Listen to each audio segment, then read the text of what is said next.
ดินทางมาฮอดสูงท้ายๆพี่น้องกำลังเยอะแล้วปั้นซ้ำข้าวเจ้าปุรีซองมือซ้อนพี่น้องเอ้ยว่านในจักปั้นเพิ่นกับเพ่2 เทอ3 เทอแปลงกับเพื่อสิแล้วก็พอแห้งปั้นเมื่อวานนี่ก็โยจนฮอด11-12 โมงจักเพิ่นเพ่อีกว่าอย่าซ้ำลงมันแล้วกันมีพอได้เจ้าของร้านเพิ่นก็ดีเจอแห้งว่าปั้นเข้าแล้ว2 มือซ้อนเพิ่นว่ามาฟ้อนอ้อมรถเลยเพิ่นดีมกดีเจอแห้งพี่น้องมาซอยก็หลายปั้นเข้า2 มือจะได้แล้วพี่น้องเอ้ยเพิ่นก็เอาวงดนตรี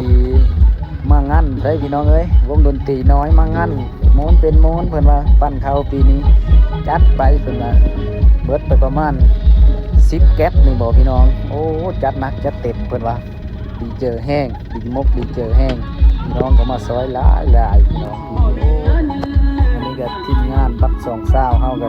เพิ่นก็ได้ทีแล้วพี่น้องเต็มทีแล้วเพิ่นว่าเต็มคาราเบลจัดหนัก